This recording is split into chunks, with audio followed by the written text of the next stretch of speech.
Hi folks, Shannon Potter here with Human Capital Initiatives. I have the pleasure today to bring you a story about acquisition in the Department of Defense. We're going to visit with Captain Tom Druggan. He's the program manager for the Navy's AEGIS program. It's a unique and innovative program that turns ships into warships. Let's go visit with Captain Druggan.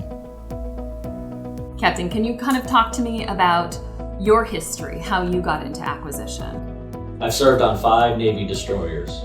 I've done numerous deployments.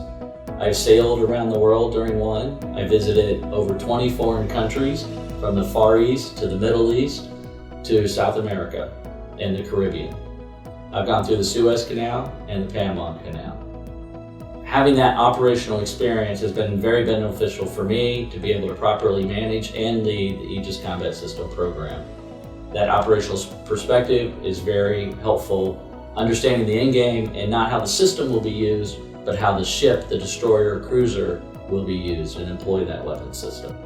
Captain, can you tell us a little bit more about the AEGIS system, what you do, what you work on, what the capabilities are, how it works? Sure. So the AEGIS weapon system and the AEGIS combat system is fielded on 84 cruisers and destroyers.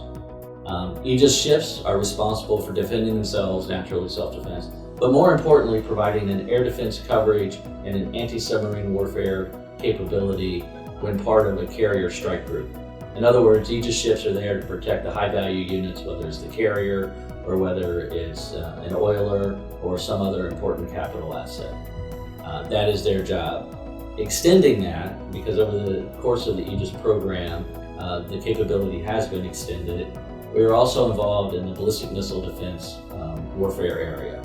So AEGIS ships regularly go on B&D patrols. They protect our friends, our allies. They protect ships at sea, and they also can support the Homeland Defense using ground-based interceptors from the Missile Defense Agency. So that capability, it is a premier capability in maritime forces. Captain, can you kind of talk to me about why DoD acquisition is important? Absolutely. The fact is, as a citizen, as a member of the active duty military force, I have a duty and a responsibility to my country. I feel that deeply. More importantly, I have 2 daughters, I have nephews, I have nieces, and preserving this great country and the freedom and liberties that we have is so important. The fact is, we live in an uncertain world. Technology is now available to many people across the globe, whether it's small groups of individuals or large groups of nation-state actors. The reality is that a small number of people can do devastating damage.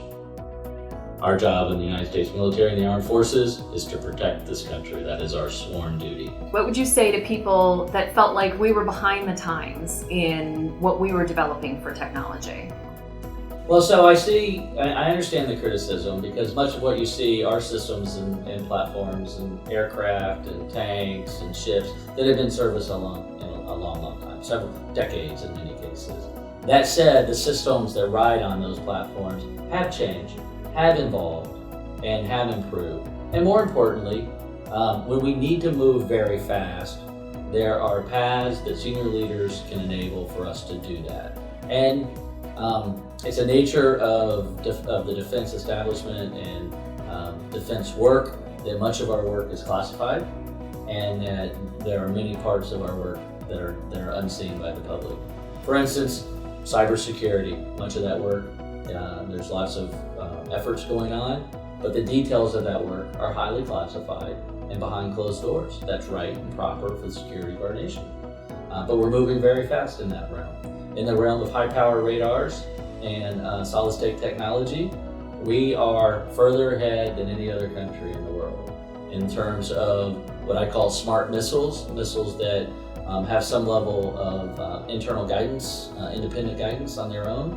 We're leading the world in terms of stealth technology and sensor fusion. We are absolutely leading the world in both our C4I systems as well as platforms like the F-35 Joint Strike Fighter. So I understand the criticism, given what you see on a day-to-day basis for the bulk of our forces. However, we do have a leading edge of our force that is very capable and improving rapidly.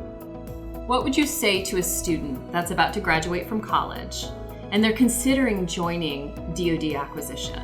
So for those of you watching, I just want to explicitly answer the question of why you should be interested in joining the acquisition workforce in the Department of Defense. First and foremost, the job is important.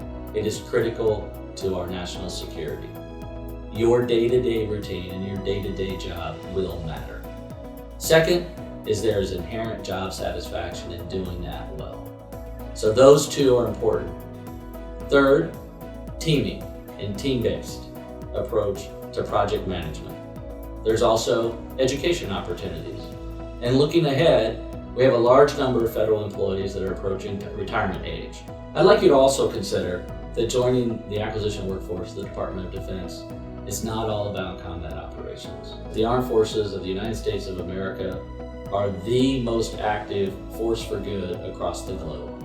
In every case of international disaster, the United States military is there. Whether it's tsunamis, earthquakes, or plague, we are providing direct support to save thousands of lives, if not tens of thousands of lives, and to provide security so that non-governmental organizations like the Red Cross and Doctors Without Borders can safely enter those areas and provide service. We do good work. All right, folks, well, you heard it here. I just want to thank Captain Druggan for sitting down with us today and talking through acquisition, talking through his program. It's been really interesting, and we really appreciate your time today. I'm Shannon Potter. I'm here with Human Capital Initiatives, and we really appreciate you joining us. Well, Shannon, thank you for your time. This is important work.